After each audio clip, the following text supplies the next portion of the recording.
Bonjour à toutes et à tous, bienvenue sur ma chaîne pour cette toute nouvelle guidance.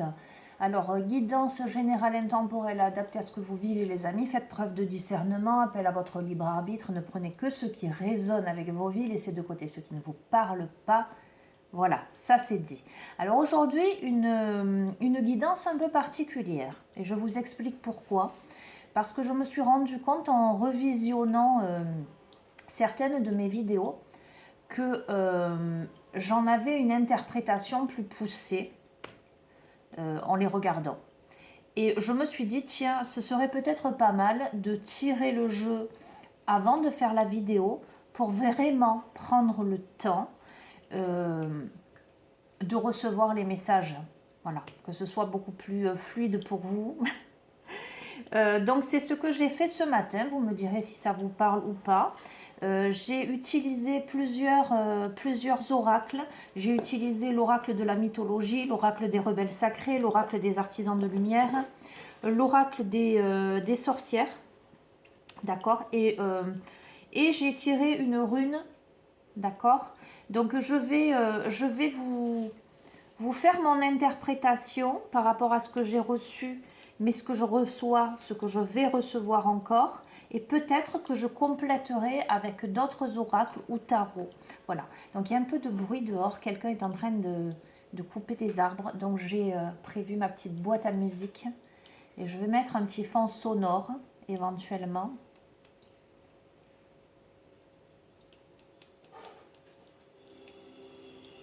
Voilà. Allez, on va la mettre là. Alors, j'ai tiré en première carte Iphigénie, la carte numéro 33, psychogénéalogie et famille. Je vous la montre. Cette carte dit « La guerre n'est pas ton univers, la cruauté t'exaspère, ton idéal est composé de pureté, ton discernement et ta joie de vivre guident ton évolution au quotidien. » Suite à ça, j'ai tiré la perfection de votre vie.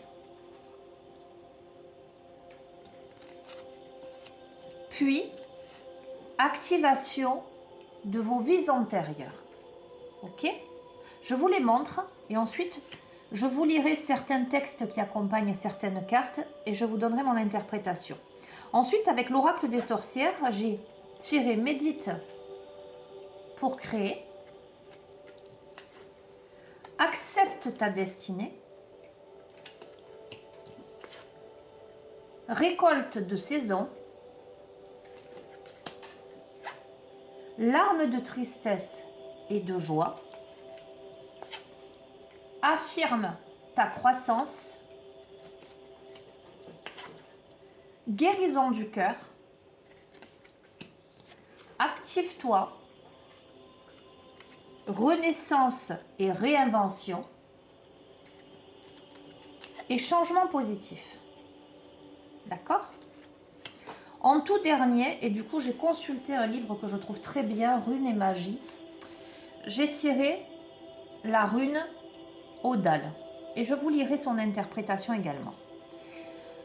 La première carte, Iphigénie, psychogénéalogie et famille, je me dis, là je suis face à une résolution, en tout cas peut-être une difficulté au niveau familial, peut-être une difficulté de communication, parce que vous voyez cette tête, ce personnage-là, a une larme de sang. Donc lorsqu'on connaît l'histoire d'Iphigénie, dont le père voulait, que le père voulait sacrifier, d'accord, bon, je ne vais pas vous lire toute l'histoire, si ça vous intéresse, vous irez voir dans la mythologie. Finalement, elle ne meurt pas parce qu'une biche est sacrifiée à sa place, etc. Mais il y a plein de vengeances. Après, la mère tue le père, etc., etc. Et finalement, à la fin, Iphigénie est la grande prêtresse et va sauver le reste. Bon, Bref, donc c'est un personnage qui n'a pas envie de vengeance, qui n'a pas envie de cruauté. D'accord? C'est un personnage qui a besoin de sérénité, de pureté. Là, j'ai la sensation que je suis en face de quelqu'un qui a des choses à régler au niveau de sa famille. Ça peut être des choses... Alors, au départ, cette première carte m'a fait dire des choses peut-être concrètes, ce qui peut être le cas, ou, avec le reste des cartes, quelque chose de karmique, des dettes karmiques. Peut-être que vous êtes dans une famille où il y a des choses à régler karmiquement. Il y a des conflits. Il y a peut-être des choses qui se répètent de génération en génération, qui sont difficiles pour vous. Une situation que vous avez envie d'apaiser. Alors quand je parle de famille, psychogénéalogie, famille, effectivement, on pense immédiatement à la famille de sang. Mais j'ai envie, moi, d'élargir le champ parce que je le sens comme ça. La famille, c'est aussi les gens que vous choisissez dans votre environnement et c'est aussi les personnes qui sont dans votre vie. D'accord? C'est pas forcément les liens du sang, c'est les liens du sang, mais pas que. D'accord? C'est les personnes que vous retrouvez en cette vie, avec qui vous avez des dettes karmiques, des choses à régler. Ok. À côté de ça, j'ai la perfection de votre vie. La nécessité de voir le verre à moitié plein plutôt qu'à moitié vide. La nécessité de comprendre que tout est enseignement dans la vie. Que rien n'arrive par hasard. Je vais vous lire la carte parce que c'est la carte des rebelles sacrés que j'aime beaucoup.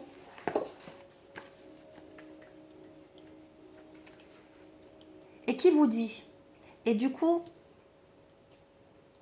par rapport à Iphigénie, qui parle finalement de vengeance, de guerre, en tout cas de cruauté, de choses difficiles, de difficultés de communication, voilà, de complexité au niveau des relations avec les proches, en tout cas les personnes qui comptent pour vous.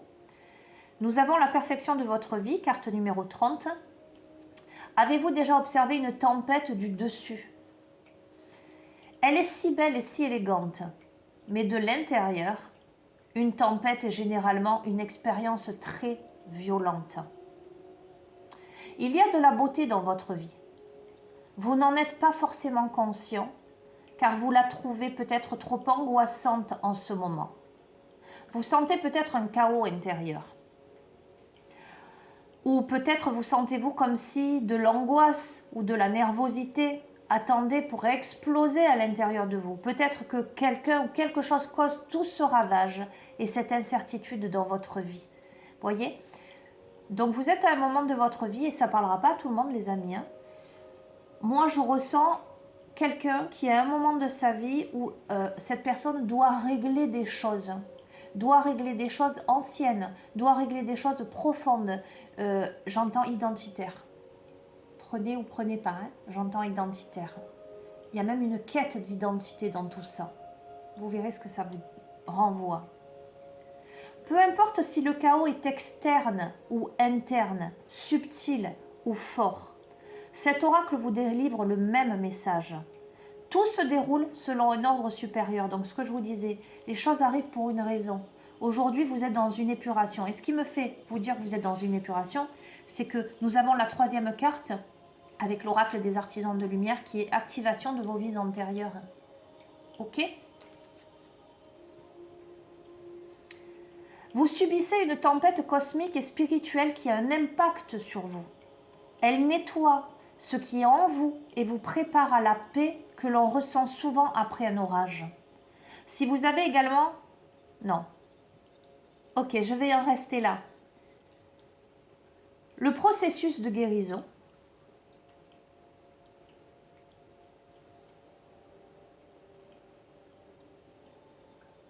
Je remercie l'ordre supérieur de ma vie, en qui j'ai entièrement confiance, alors qu'il me guide vers la plénitude et l'amour. De ce qui ressemble au chaos, un ordre nouveau se lève. J'ai confiance et je reçois le don de l'ordre supérieur dans ma vie. Qu'il en soit ainsi par la grâce et la compassion. D'accord les amis? Donc aujourd'hui vous avez peut-être la sensation, alors je ressens aussi avec Iphigénie, de la colère, de la frustration, des événements qui se répètent, qui se ramènent à votre mémoire, qui réactivent des blessures.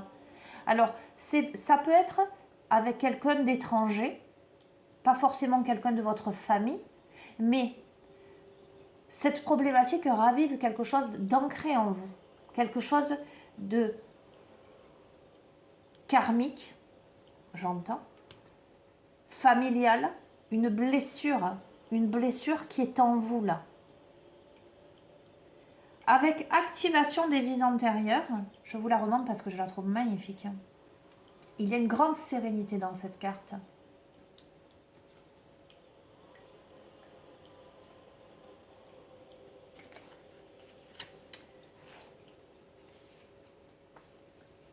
Avec activation de vos vies antérieures. Vous avez en vous des aptitudes qui ont été développées au cours de nombreuses expériences de vie différentes. Même si vous ne vous en souvenez pas consciemment, vous avez déjà connu bien des vies, ce qui vous a aidé à évoluer et à devenir l'être bienveillant que vous êtes aujourd'hui. Les mondes spirituels entendent et soutiennent de toutes les manières possibles votre désir de grandir en conscience et en pouvoir spirituel, afin d'aider au projet divin qui se déroule dans tout l'univers. C'est la raison pour laquelle l'étoffe des vies antérieures est activée maintenant, pour votre bénéfice et le plus grand bien. Ok les amis, donc vous êtes dans une épuration là. C'est pas facile.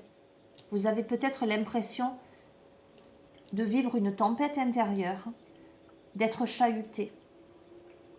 Mais là, il se passe quelque chose. Il se passe quelque chose de très spirituel, de très profond. Il n'est pas impossible que dans cette phase que vous êtes en train de vivre, après la pluie vient le beau temps, j'entends, vous développiez vos dons naturels, que vous vous découvriez des potentialités, ou que vous accentuiez une part de vous, que vous vous trouviez, voilà ce que j'entends, que vous vous trouviez. L'invocation. Je vous laisse vous centrer. Par la protection, la miséricorde et le pouvoir accordé par la grâce divine, je fais appel à l'activation de tous les dons et talents de mes vies antérieures qui serviront à ma réussite la plus grande, joyeuse, stimulante et satisfaisante pour l'âme dans cette vie-ci.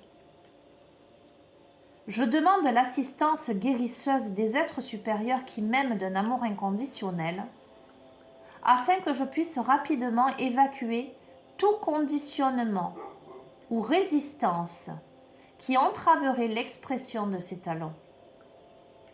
Je demande à être inspiré et guidé pour leur faire voir le jour de la meilleure manière possible dans ce monde et cette vie-ci. Que tous les êtres reçoivent l'intégralité de leur héritage divin avec miséricorde et grâce. Par ma propre volonté, qu'il en soit ainsi. Merci, merci, merci. Donc, voyez, avant de vous lire le processus de guérison, là, je vous ai dit, il n'est pas impossible que certains, après l'orage, aient cette sensation de développer des dons ou de récupérer des choses. Et c'est vraiment ce que je ressens. Et j'ai envie de vous dire,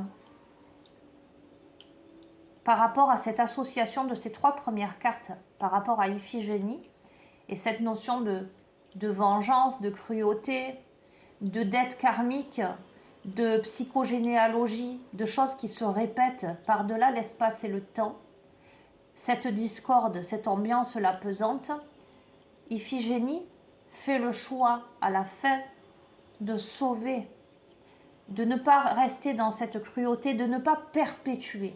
J'ai envie de vous dire que vous, dans votre vie, peut-être vous avez eu l'impression d'être le petit mouton noir, le vilain petit canard dans votre famille. Je ne sais pas si ça vous parle. Vous êtes peut-être la personne qui n'a pas été comprise, s'est sentie différente du reste de votre fratrie, votre famille. Vous êtes là pour libérer de cette dette karmique-là. Voilà ce que je ressens très fort, hein, très très fort. Si vous restez dans la paix, la sérénité, dans la lumière, les amis. Ok, allez. Je passe à l'oracle des sorcières, là. Et ce qui ressortit très fort, c'est la notion d'intégrer les choses, de se poser, de les digérer, d'être dans cette douce acceptation de ce qui se joue. Peut-être que vous avez souvent été dans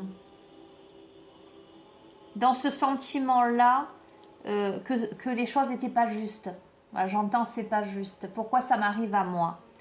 Et pourtant, on vous dit d'accepter votre destinée parce que vous avez aussi, je ressens avec Médite pour créer à côté de celle-ci, accepte ta destinée, vous avez aussi votre responsabilité.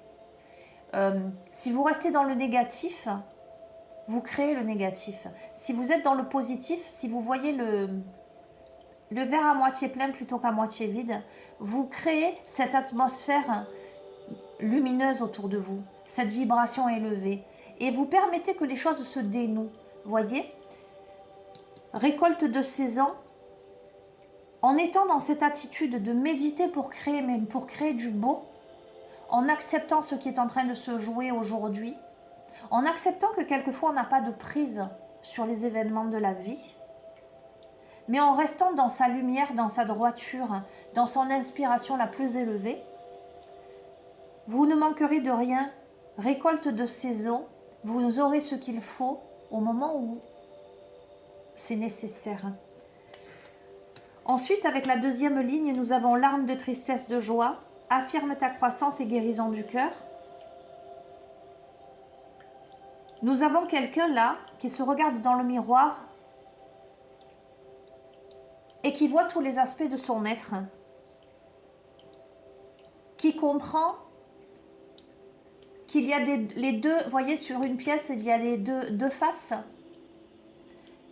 La tristesse, la joie, le blanc, le noir, le bon, le mauvais, la nuit, le jour. Il y a quelque chose de... Moi, je visualise ça comme une graduation, mais qui s'élève, en fait, qui est verticale.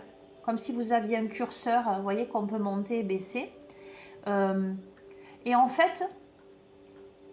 Par rapport à cette carte, la tristesse et la joie, comme si la tristesse était là et la joie était là. Et il ne tenait qu'à vous de remonter le curseur au niveau que vous souhaitez atteindre. Et là, nous avons ce personnage, voilà, larme de tristesse, larme de joie, qui se regarde dans le miroir et qui voit un reflet inversé, qui comprend que peut-être les larmes qui ont été versées précédemment amène à cette douce compréhension. Il y a cette notion d'acceptation encore. Vous voyez, accepte ta destinée.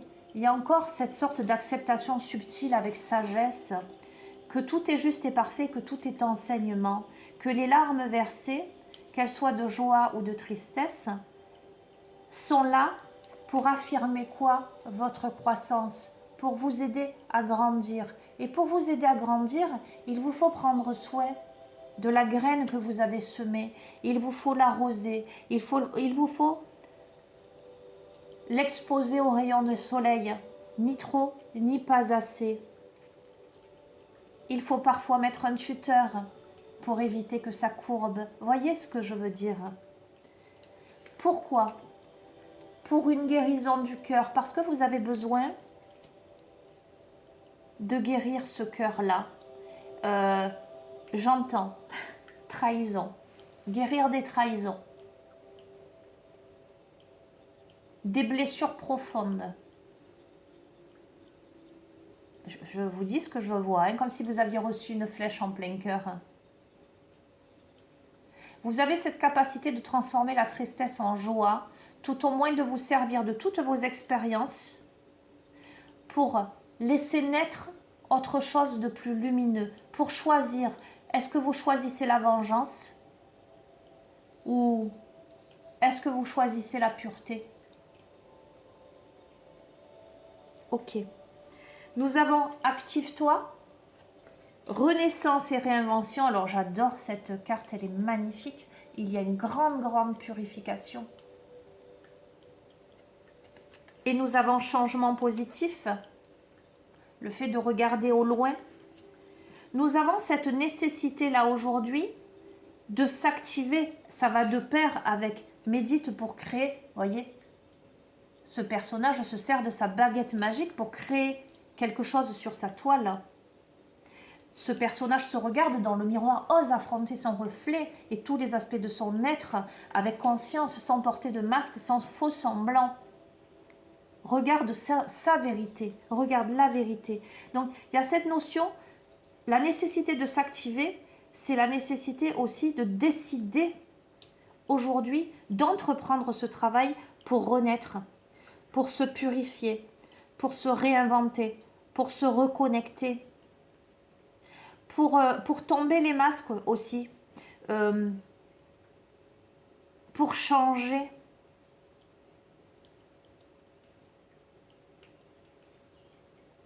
Pour changer. Suite à ça, j'ai tiré, donc, c'est Odal.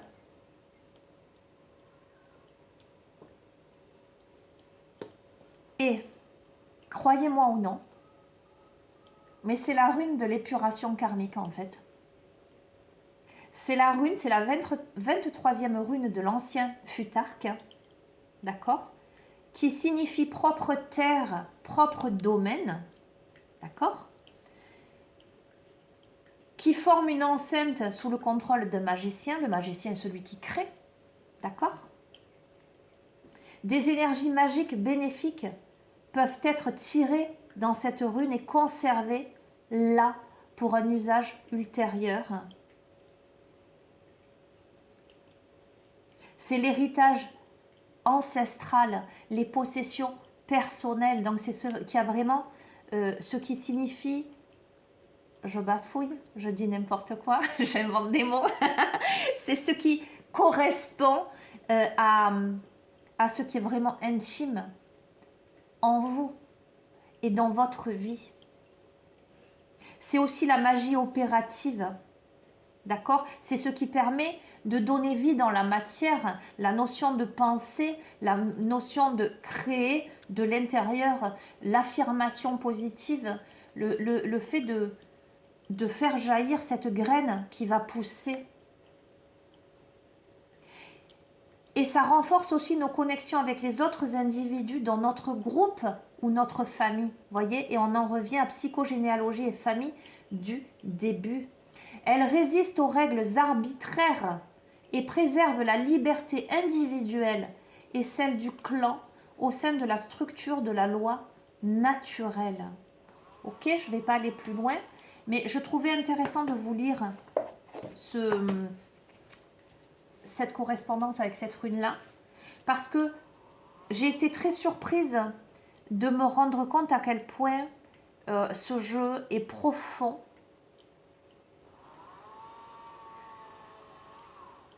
très spirituel, à la fois psychologique et très spirituel.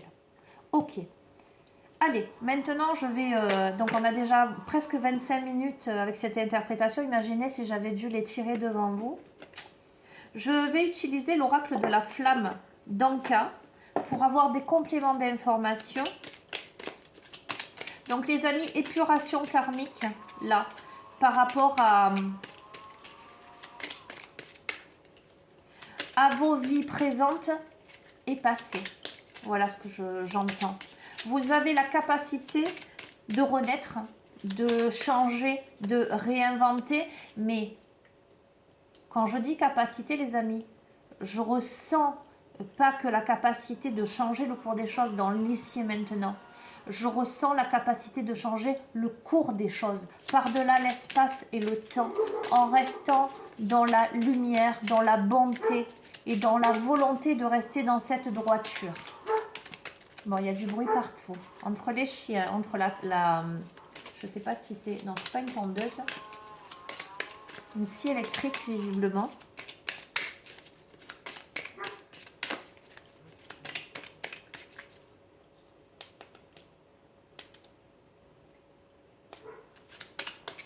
Hop là. Alors, nous avons lien non profond, visualisation créatrice.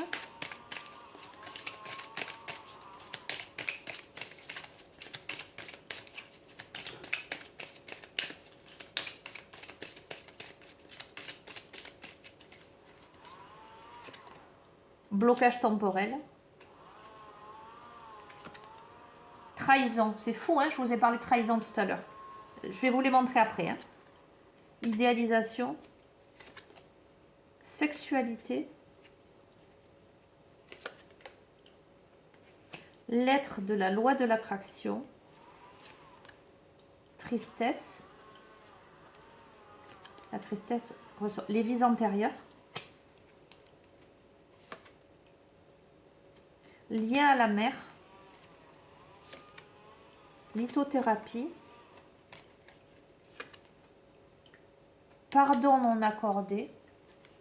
Alors j'ai plein d'infos, mais je ne sais pas si je vais tout développer. Hein. Promesse non tenue.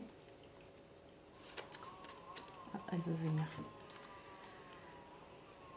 Ok. Alors.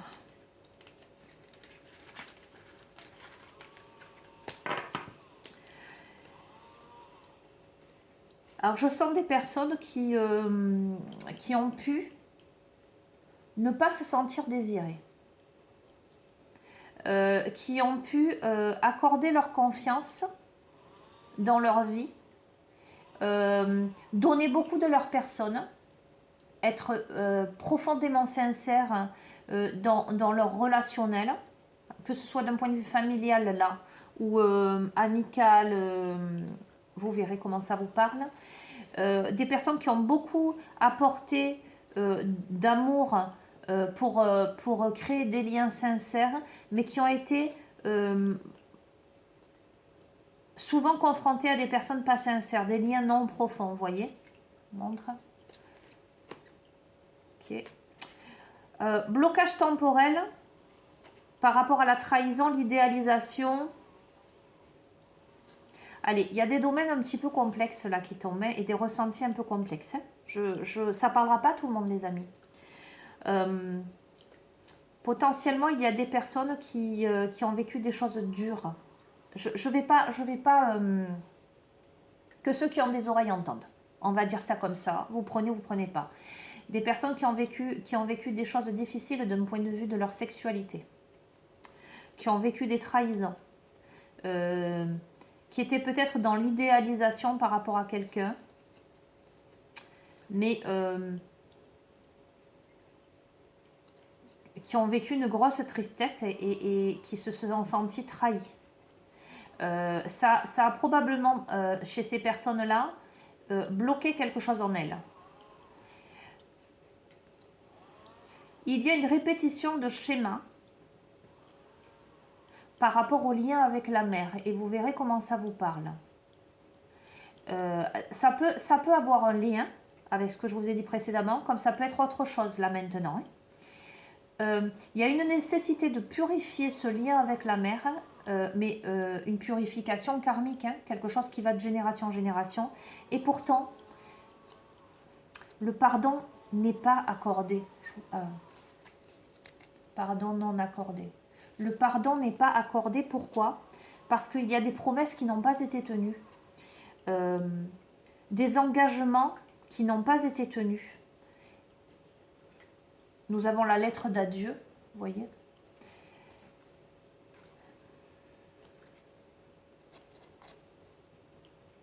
Après, il me vient une deuxième lecture par rapport à ça.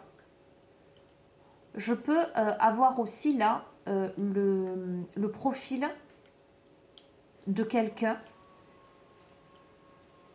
qui a eu une rupture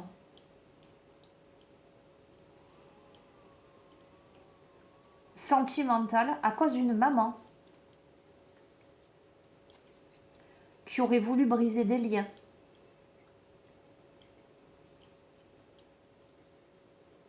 Qui aurait empêché quelque chose de se faire.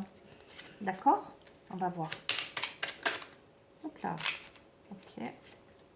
Les deux cartes qui se sont retournées, c'est la colère. Il y a eu de la colère. Mais là, il y a un nettoyage émotionnel, les amis, qui est en train de s'opérer. Et ça me fait écho à Iphigénie, la notion là de vengeance ou de pardon, quelque part. Quelque chose qui a été bloqué. Qu'est-ce que vous en faites? Est-ce que vous pardonnez ou est-ce que vous ne pardonnez pas? Et c'est rigolo parce que j'ai lu une citation hier. Alors je ne sais pas si je vais vous la reformuler correctement, mais dans l'idée c'était à qui appartient le cadeau que quelqu'un fait à une autre personne si l'autre personne en question le refuse? Ben, il appartient toujours à la personne qui a voulu l'offrir en fait. D'accord? Puisque l'autre ne l'accepte pas. Et bien il en va de même de la colère. Il en va de même du stress.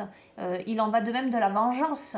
Des conflits. Si vous n'acceptez pas le conflit, si vous n'acceptez pas la colère, si vous n'acceptez pas la vengeance, si vous n'acceptez pas le stress, ça reste chez l'autre, chez celui qui voulait le provoquer chez vous.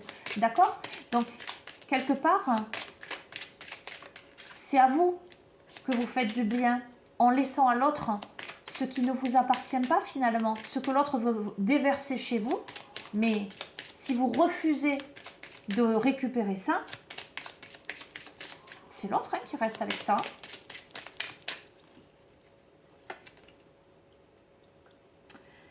Alors, il y a peut-être eu des écrits, lettres, modifications de la réalité. On va voir. Quelque chose qui a été tronqué. C'est fou, hein? Lettre, voyez, modification de la réalité. Je vous ai dit, quelque chose qui a été tronqué, je l'étire, hein? Modèle biaisé. Donc, quelque chose où il y a eu des masques qui ont été portés. Modèle biaisé. Relation toxique, les amis. Relation toxique autour de ça. Peut-être pour mettre en péril. Peur de s'écouter. Peut-être que parmi vous, il y a des personnes qui ne voulaient pas voir ça.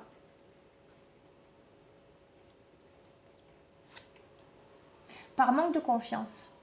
Alors, je ne sais pas si ça va vous parler. Ce jeu est extrêmement vaste. Mais tout est en lien, en fait.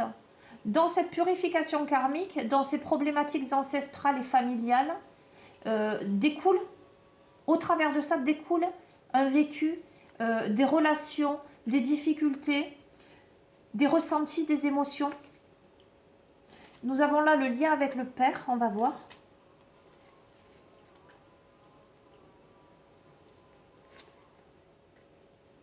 Le dialogue face à un miroir, et donc ça ramène à l'autre carte. Hein.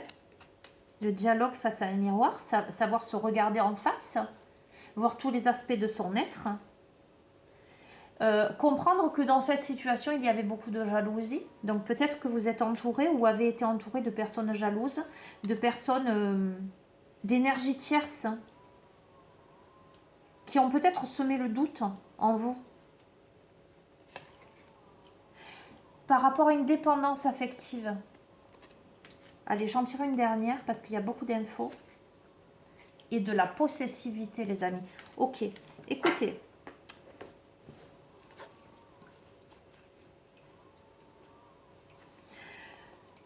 Et voyez comment ça résonne dans votre vie. Des personnes qui ont beaucoup donné d'elles-mêmes dans leur relation, quelle qu'elle soit. Qui voulaient que ça fonctionne, que ça marche. Mais beaucoup d'idéalisation, mais beaucoup de trahison. Alors, la carte de la sexualité, c'est un domaine bien précis. mais ça peut être aussi, ça peut faire référence à votre intimité, ce qu'il y a de plus intime en vous.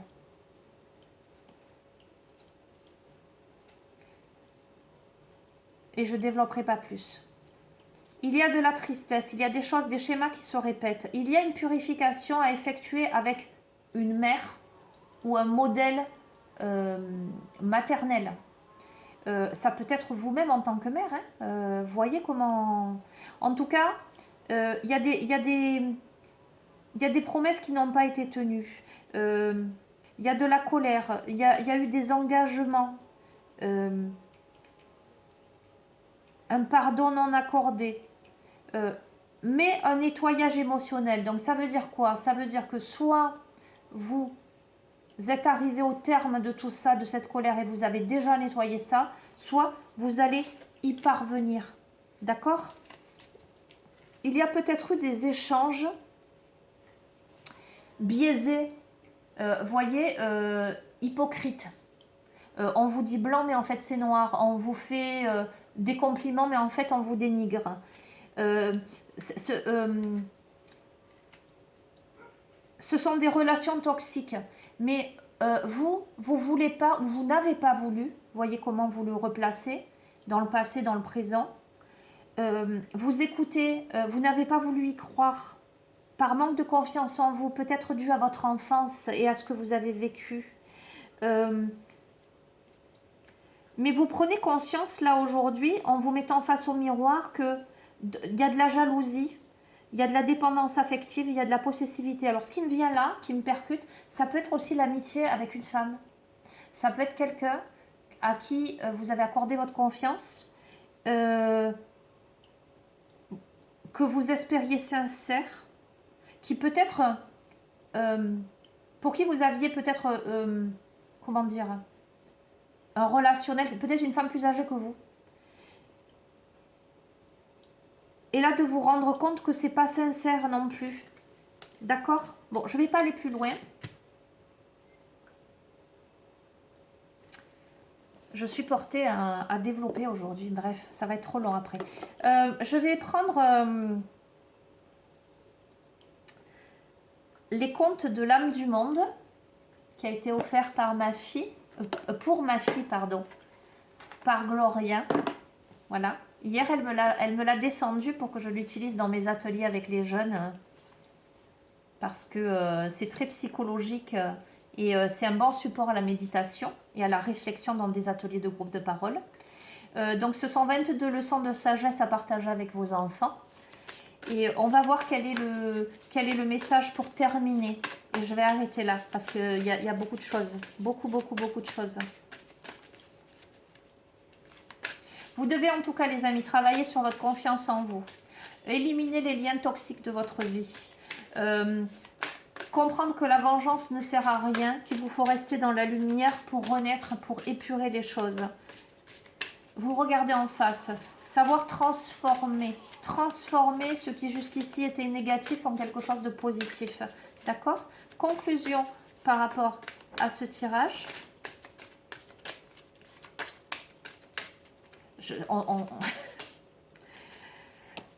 Je terminerai par le petit oracle de l'arbre de vie parce qu'on me dit il faut encore tirer une carte du petit oracle de l'arbre de vie. Ok. Alors, je vais la tirer, celle-ci. Et du coup, je vais tirer une carte. Je ne vais pas m'arrêter ce matin. Hop là. Ah ben voilà. Donc, je vous ai dit, on me dit il faut tirer une carte du petit oracle de l'arbre de vie. Je vous lis de suite, c'est l'arbre de vie qui vient de tomber. Bonheur, protection. L'arbre de vie te représente. Unique, magnifique, avec tes forces et tes faiblesses. Tes racines sont profondément ancrées. Ton feuillage touche le ciel et communique avec tes guides et tes défunts. Qui veille sur toi et t'accompagne, tu es protégé. Ok? Et nous avons...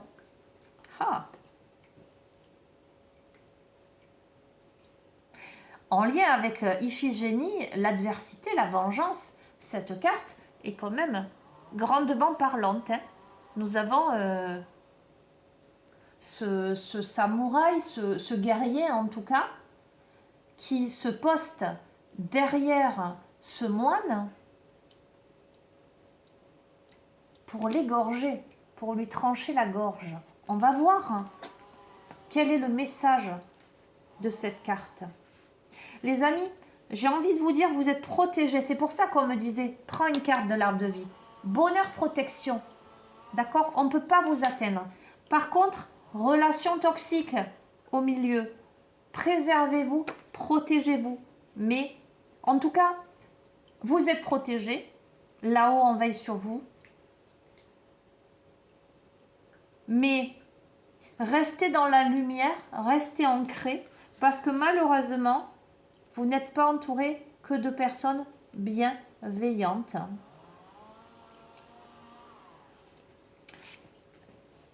Allez, développe ta force intérieure. Vous voyez, en dépit de l'adversité, ce moine, il le sent, hein, ce sabre collé à sa gorge. Et pourtant, il reste serein, tranquille dans sa méditation. Un conquérant sans pitié ni scrupule s'avançait avec ses troupes dans un pays ravagé. Tous les habitants fuyaient devant lui. Ceux qui restaient trop malades ou trop vieux pour se déplacer, les envahisseurs les massacraient, faisant partout place vide. Le conquérant franchit la porte d'un monastère abandonné, traversa la cour, entra dans plusieurs cellules inoccupées et soudain s'arrêta. Un moine d'une cinquantaine d'années se tenait là, assis en lotus, immobile et calme, les yeux mi-clos. Le conquérant s'avança alors vers le moine qui semblait ne pas le voir, tira son sabre, en plaça le tranchant sur la gorge du moine et lui dit « Tu cherches à me braver? Tu prétends ne pas avoir peur? Ne sais-tu pas qui je suis?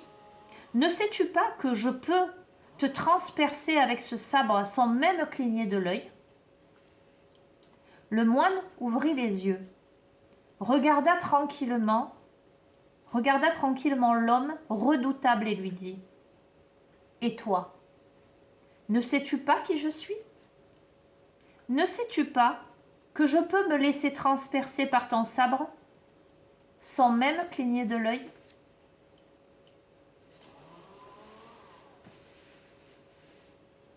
Je vous montre le visuel après, ce lotus sur ce sabre.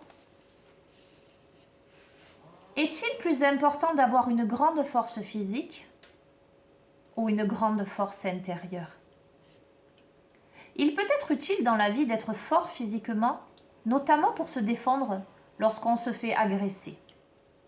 Mais il est encore plus subtil d'être fort intérieurement. La force intérieure te permet de mieux maîtriser tes émotions. Contrôler ta peur lorsque celle-ci peut t'inhiber ou te rendre plus vulnérable. Dominer ta colère lorsque celle-ci peut te conduire à commettre un acte violent ou à te mettre en danger. On parlait avec Iphigénie de vengeance, de cruauté. La force intérieure te permet d'être plus courageux ou de persévérer dans l'effort lorsque celui-ci est nécessaire pour que tu parviennes aux objectifs que tu t'es fixés. De même que tu fortifies ton corps en mangeant bien et en faisant du sport, tu fortifies ton âme, ton être intérieur, en faisant chaque jour de petites actions positives qui te font grandir. Dépasser une peur, partager ou pardonner. Être attentif à tes pensées et à tes paroles pour ne pas te diminuer ou blesser les autres, les amis. Ok ? Ce jeu est fortement orienté. Ce que je ressens moi très profondément et je pense avoir eu la bonne intuition de canaliser avant, de faire la vidéo, de tirer quelques cartes avant pour vraiment m'imprégner, recevoir les messages. Vous avez la capacité de transformer le plan en or. Vous avez la capacité d'allumer la lumière pour anéantir l'obscurité. Vous avez la capacité d'être maître, maîtresse de votre sérénité intérieure, de ne pas vous laisser happer par la colère, la vengeance, des énergies tierces s'il y en a. Voilà, je ne peux pas vous dire mieux. des personnes peut-être hypocrites. Je ressens très fort une blessure d'enfant, je vous le dis, qui vous a demandé beaucoup de courage à surmonter. Et vous verrez, certains ça parlera, pas tous par rapport au domaine que j'ai pas voulu aborder. D'accord? Ok, ça vous a permis de développer une grande force intérieure, même si vous manquez de confiance en vous, même si malheureusement ça a attisé chez vous une notion de codépendance, de dépendance affective, croyant que vous n'étiez pas assez bien pour mériter, même si ça vous a bloqué dans votre élan, dans l'expression de votre être. Là, ici et maintenant, j'en ai la chair de poule les amis. Ouh ici et maintenant, je veux que vous entendiez ça. Ici et maintenant, vous êtes en train de vous purifier, de purifier votre karma, de purifier votre vie. Vous avez le choix. Vous avez le choix de créer une vie lumineuse et de vous extirper de toute la noirceur environnante. Voilà. Je vais en rester là, les amis. Je ne sais pas ce qui se passe aujourd'hui, ce matin, parce que je pense que je pourrais faire une guidance de 2 heures au moins. Je pense que quelqu'un doit entendre quelque chose. Ok. Écoutez, vous me direz ce que vous en pensez, si ça vous parle ou pas. Vous savez que je suis disponible pour des guidances personnalisées. Vous avez mon adresse mail en bas de la vidéo. Voilà, vous me contactez, je vous donnerai toutes les modalités, comment ça se passe. Ça peut se faire en visio, donc de la même façon, mais en interaction. Vous pouvez poser des questions, etc. Ou en cabinet. Donc je suis dans le Gard, pour celles et ceux que ça intéresse. Je peux vous accompagner aussi en psycho-énergétique, en thérapie holistique. Donc je travaille... alors j'ai pas couplé à cette page YouTube mon site internet professionnel parce que je voulais distinguer les deux, mais pour celles et ceux que ça intéresse, j'accompagne en EFT, en développement personnel, je suis conseillère en élixir floraux, en lithothérapie, je suis maître enseignante en Reiki aussi, je l'enseigne et je le pratique, je fais aussi des soins à distance. Voilà, je vous lance tout ça et puis vous en faites ce que vous voulez. Je vous embrasse très très fort les amis. Prenez soin de vous, sachez bien vous entourer, mais là, vous êtes en train de comprendre, vous êtes en train de récupérer cette grande force intérieure. Soyez tout de même vigilants, il n'y a pas que de bonnes âmes autour de vous, il n'y a pas malheureusement que de belles personnes. Donc sachez vous entourer des belles personnes et laissez de côté les personnes hypocrites, pas fidèles j'entends. Ok ? Allez, je vous embrasse bien fort les amis, je vous dis à très très bientôt, prenez bien soin de vous.